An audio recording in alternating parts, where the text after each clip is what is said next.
Bhojpuri cinema के superstar और हाल ही में बीजेपी में दोबारा शामिल हुए पवन सिंह ने एक ऐसा फैसला लिया है जिसने राजनीतिक गलियारों से लेकर उनके चाहने वालों के दिलों तक हलचल मचा दी है। जी हां, पवन सिंह ने खुद सोशल मीडिया पर पोस्ट डालकर साफ कर दिया है कि वो इस बार के विधानसभा चुनाव में कोई भी सीट से नामांकन नहीं भरेंगे। जिनकी एंट्री पर बीजेपी कार्यकर्ता उत्साहित थे, जिनका नाम कई सीटों के लिए संभावित उम्मीदवारों में शामिल था, उन्होंने क्यों अचानक ये फैसला लिया? क्या पार्टी से नाराजगी है या फिर पारिवारिक विवादों ने लिया है ये करवट? बीजेपी के मंच से लेकर फिल्मी पर्दे तक लोगों के दिलों पर राज करने वाले पवन सिंह ने कहा कि मैं चुनाव लड़ने नहीं, पार्टी का सच्चा सिपाही बनने आया हूं।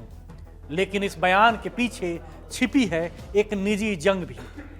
पवन सिंह की पत्नी ज्योति सिंह ने हाल ही में उन पर गंभीर आरोप लगाए हैं। घरेलू हिंसा से लेकर मानसिक उत्पीड़न तक ये विवाद सोशल मीडिया और न्यूज चैनलों की सुर्खियों में रहा।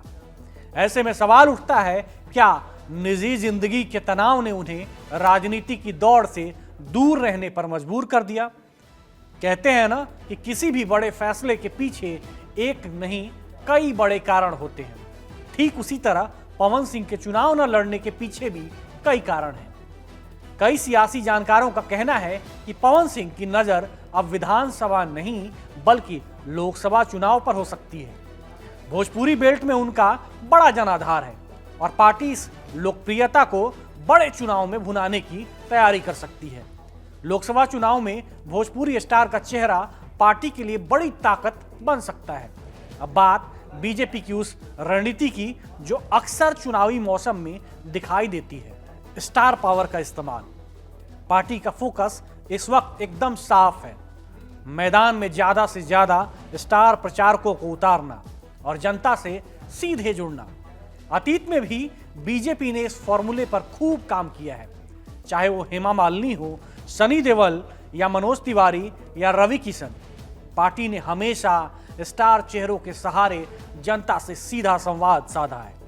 और अब जब पवन सिंह जैसे बड़े नामों की दोबारा एंट्री हुई है तो कयास यही लगाए जा रहे हैं कि पार्टी उन्हें स्टार प्रचारक के रूप में इस्तेमाल कर सकती है।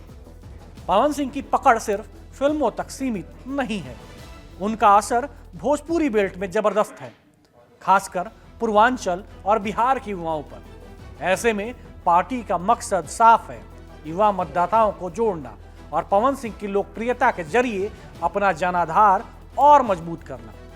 सीट से चुनाव न सही, लेकिन स्टार प्रचारक की भूमिका में पवन सिंह की एंट्री से सियासी समीकरणों पर गहरा असर पड़ सकता है।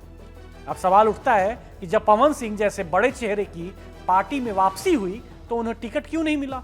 सूत्रों की माने तो बीजेपी ने शुरुआती दौर में पवन सिंह को टिकट देने पर गंभीरता से विचार किया था, लेकिन जैसे जैसे उनका निजी विवाद सुर्खियों में आया, रणनीति में बड़ा बदलाव कर दिया गया। पार्टी के शीर्ष नेताओं को लगा कि विवाद की आंच चुनावी माहौल को बिगाड़ सकती है, लिहाजा ऐन वक्त पर नाम पर ब्रेक लग गया। हालांकि दूसरी तरफ कुछ लोग ये भी मानते हैं कि ये पार्टी का नहीं बल्कि पवन सिंह का खुद का पर्सनल फैसला है। सूत्रों के मुताबिक पवन सिंह खुद अभी एक्टिव राजनीति में पूरी तरह से उतरने को तैयार नहीं है। वो वक्त लेना चाहते हैं निजी और राजनीतिक जिंदगी के संतुलन के लिए, यानी मामला एक तरफा नहीं है, दोनों ही पहलुओं पर विचार किया जा रहा है। पवन सिंह का विधानसभा चुनाव न लड़ने का फैसला बिहार की राजनीतिक में एक बड़ा संकेत है। ये यू टर्न सिर्फ एक व्यक्तिगत निर्णय नहीं बल्कि एक सोच समझकर लिया गया रणनीतिक कदम लगता है।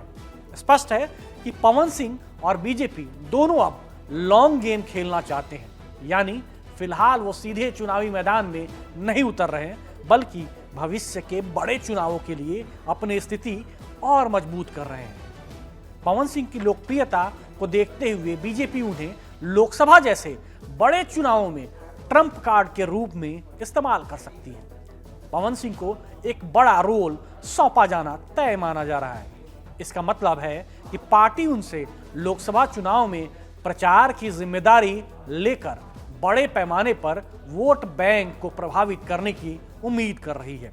तो साफ है कि इस बार चुनाव में पवन सिंह मैदान में तो नहीं होंगे, लेकिन उनकी भूमिका कहीं अधिक प्रभावशाली और निर्णायक हो सकती है।